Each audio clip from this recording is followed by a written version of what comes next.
Hi there folks, Borislav247 here with another Days Gone mission video, and on this video I'm going to show you all the easiest way by far in order to take out the mission that is called That Never Gets Old. Yes folks, this is the damn mission. Now, it's safe to say that I have one or two tricks up my sleeve for taking out this particular mission, and this does involve a bit of work in order to get ready for this particular mission, because this one is all about the setup. Now, it's no great secret anymore that there is a way to get to Iron Butte earlier than what you're supposed to be able to get to. And trust me folks, I will be showing you exactly how this is done, because this is what it's all about. The fact that you can actually get to this area before this particular fight starts and set up a few traps is going to make this, to say the least, a much easier mission. So without any further ado, let's get to it. This is going to be fun. Right then folks, in order for this to work, I thoroughly recommend that you wait until this particular mission comes up on screen, and it is called Trying to Help the Camp. This is the one where you basically leave with Boozer, head over into Iron Butte, and you're looking for certain items. But I'm not interested in doing this one just yet. What I want to do is to basically move the cursor up from where that main mission is showing, just right up to around about there, and then from there move the cursor over to the west of Lost Lake. And it is that area right there. That is where I am going to be heading.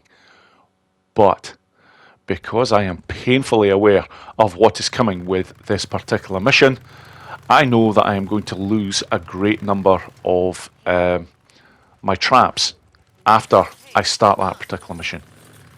Now, I want to keep some of these traps obviously because I'm heading over to Iron Butte early, but I don't actually require all of the traps that I currently have, because I've got 6 proximity mines and 6 proximity bombs.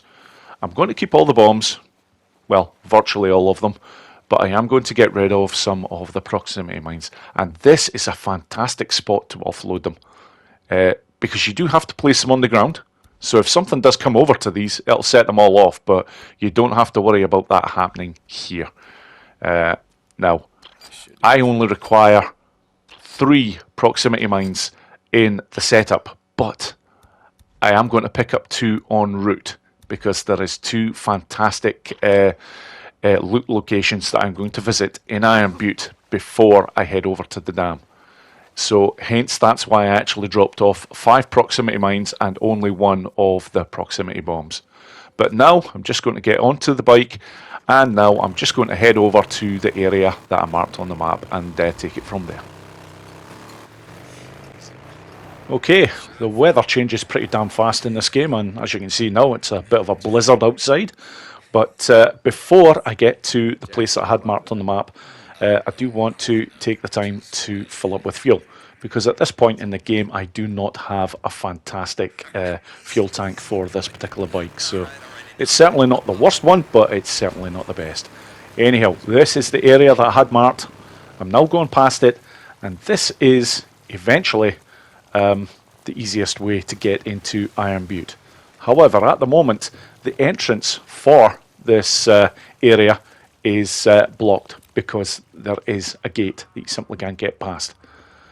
But this is how you get into Iron Butte, and biggest advice I can say here is make a game save before attempting this. Okay, now that the game save is in place, I am going to attempt to walk up this wall using Deacon's legs only. No acceleration required. And watch the line. This is important.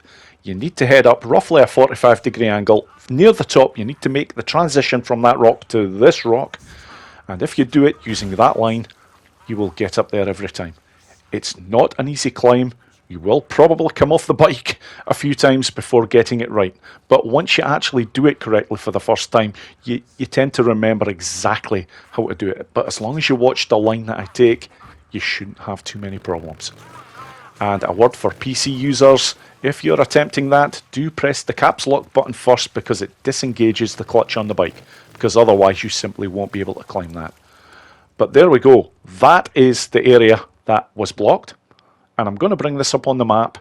Now, I cannot move the map down now because I have basically broken the game, but I'm basically just going to be heading south from this particular position in order to get down to the dam. So I won't be cutting the video at any point from here on in. I will be showing everything because obviously you need to see where you're going.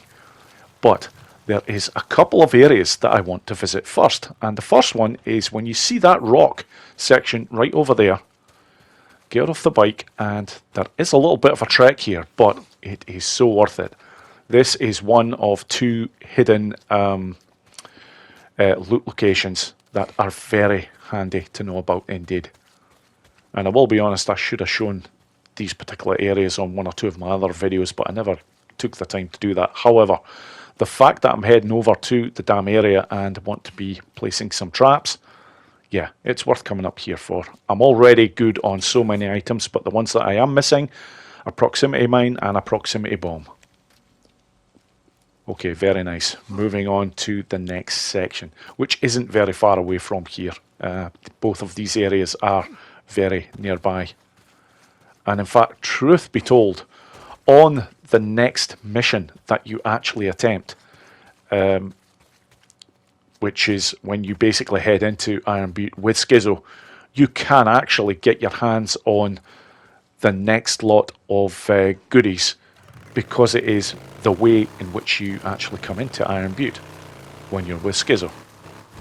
But anyhow, I'm just going to get all of these items right now, and you're basically looking for that particular farmhouse by the looks of it, and from there you just heading up this way. When you see that archway, you know you're definitely going the right way here. And it's basically just a few climbs in order to get these goodies. Once you're up here, you're looking to turn to your left, and you'll go through a little bit of water, no biggie here. And then another couple of climbs, and then at the very top here, there is a number of items that you can get your hands on. There is actually a ripper axe that you can take if you require it. And as well as this, there is also one dead guy up here to loot, and this is the important stuff right here. There is another proximity mine and a remote bomb. Now, I don't actually need the remote bomb for the dam mission. However, there is a mission that comes up before the dam mission where I am going to use that remote bomb. So very handy that I can get that right here. And I'm also going to show exactly where I'm going to place that remote bomb. It will be shown again in the actual video where I take on this particular mission, but right now the important thing is to show these 2 loot locations, because that's me now. From here I am heading over to the dam, and yeah, I am taking the time to make a game save before moving on here, because although I'm in Iron Butte far earlier than I should be, you can still encounter ripper ambushes and whatnot. So if things happen to go wrong, it's at least you know you're going to start back at that point there. If you don't make a game save at that point, then you're basically going to start back in Lost Lake. So save yourself a lot of hassle. And yeah, I do take the time to refuel the bike whenever I can, because I'm not actually on a mission right now, so the bike is in effect for using fuel. You do find that once you're on missions where the bike is involved in any way, shape or form, all of a sudden fuel isn't an issue, because it simply doesn't allow you to run out of fuel. But this is the route that I'm taking to get to the dam. As you can see, it's nice and easy to get to. I'm just about there right now. The dam is to my left, and right in front of me right now is Carlos's camp, which I am going to be paying a visit to very briefly. However, let's get the setup taken care of for this, because this is what this video is all about, the dam section. And very interesting that right now you see the dam area in all its glory, and you can go about the place. Also worth noting, there are a number of items that you can pick up around this area as well, but my eyes are just on the prize here. I just want to make sure that all these particular bombs and mines are placed in certain points. Anyhow, let's get to it with the bomb placements. That is where I want the first one. But the most important one on the top section of the dam certainly is right there. Now, heading down here, one of the biggest problems that you get on this particular mission is the bikers that come into play. Yeah, well, I'm going to take care of two of these bikers, two of the three certainly. That's the first proximity bomb, and there is the next. Yep, that will do very nicely indeed. Now, the most important section of all. This is where the biggest problem you'll ever get in this mission is going to come out of, and it's the Ripper Heavy. So, 3 proximity mines. I want them all inside here.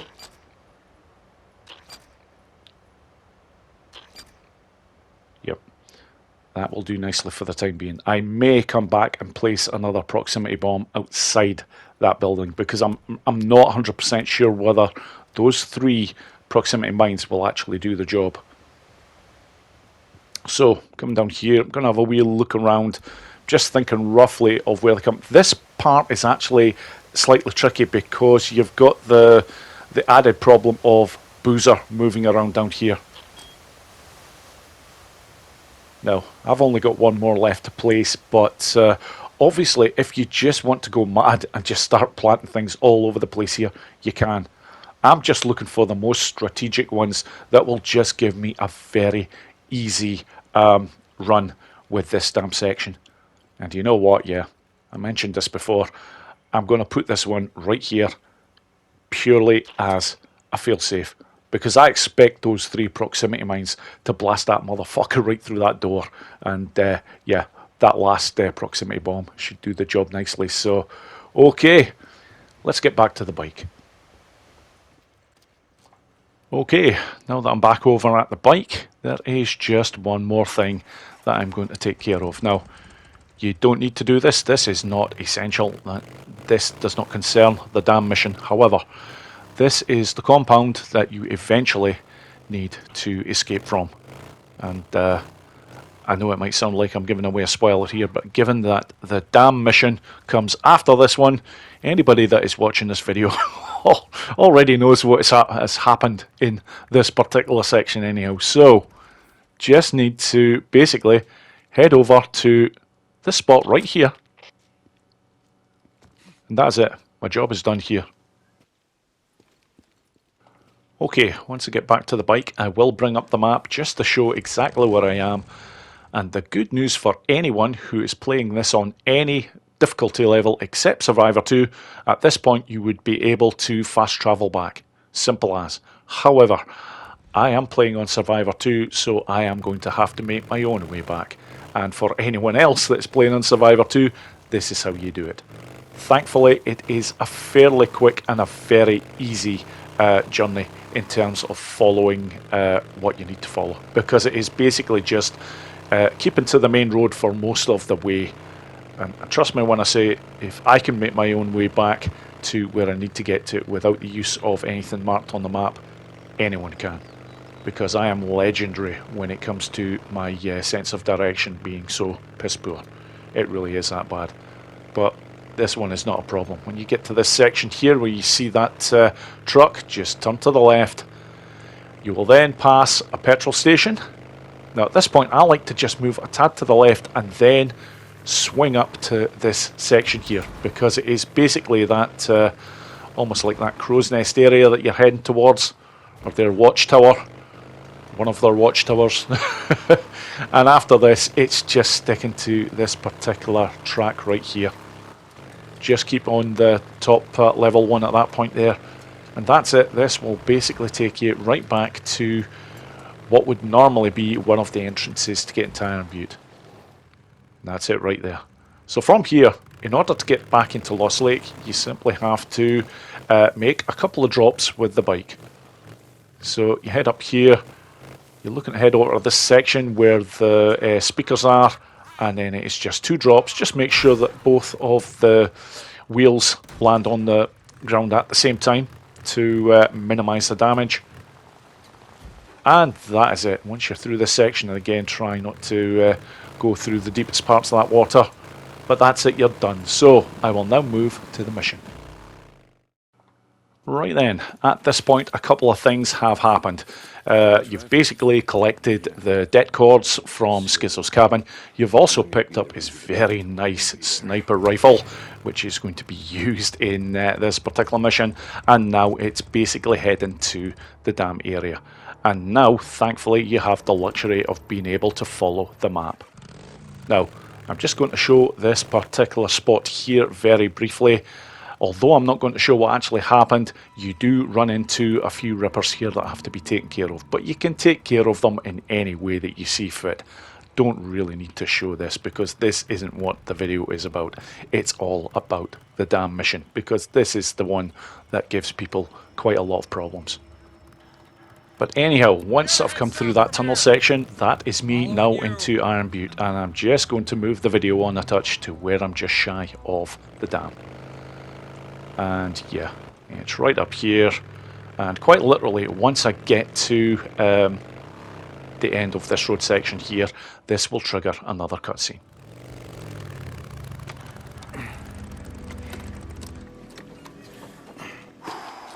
They ain't gonna make this easy. I wouldn't bet on that, Deke. Okay. Hey, what are you doing? Figured I'd take this bag of explosives down there and ask them if they didn't mind us, you know, blowing them the fuck up. Boozer. Look, you stay up here with Schizo's rifle and keep them off me while I set the charges. Oh, hold on. Look, I got this. I'm not much good in a firefight, but I can plant these charges. I've set demo charges before, Boozer, in Afghanistan. I know exactly where to put them. Good. Tell me where to go when I'm down there. We doing this? Yeah. All right. Okay, I'm gonna be up in this tower. Should give me a good view of the entire dam. It most certainly will, Deke. Let's fucking do this. Right. Okay, first things first. When I get to the very top here, there is two rippers. Very important, take out the one on the right hand side first. I basically go into focus mode, go for headshots of both of these. You've got plenty of time to get this done. And there we go, nice and easy. Now, after this, I've actually got a bit of waiting around to do before I'm going to have to fire any more shots. Because now I'm taking care of quite a number of things.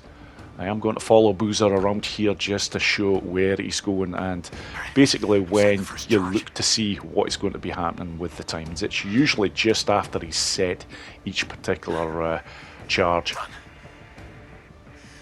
So at this point, right, looking over here, first two rippers will appear.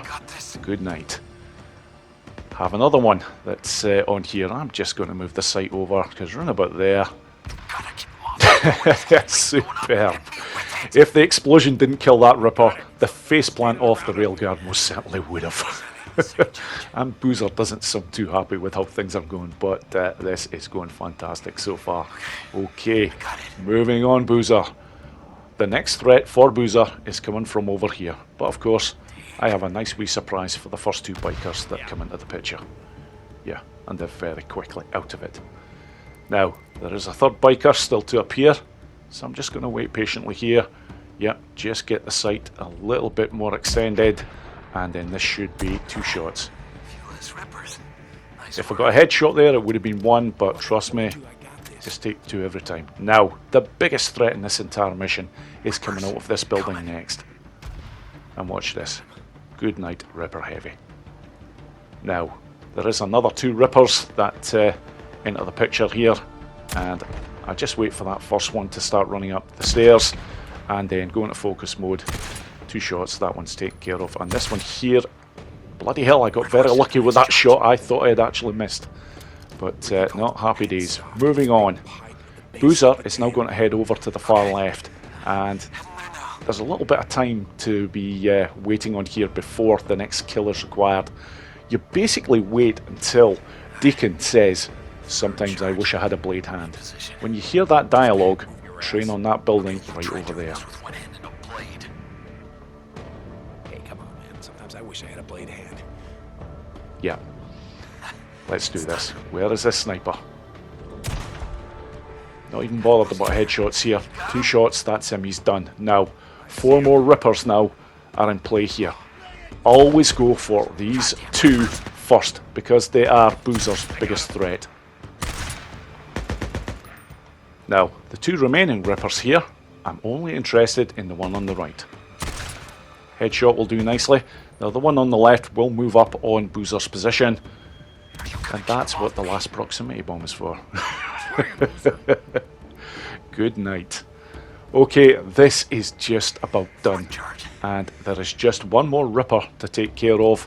And they're going to come out of that doorway right there. So I'm waiting patiently. 2 shots, we'll do this. And we'll complete this mission. There we go. How easy was that to complete this particular mission? Come on! Come on!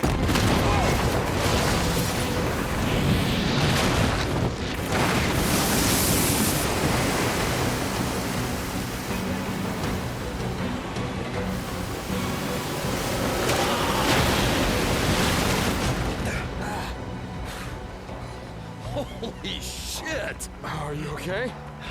Yeah. Yeah, I think so.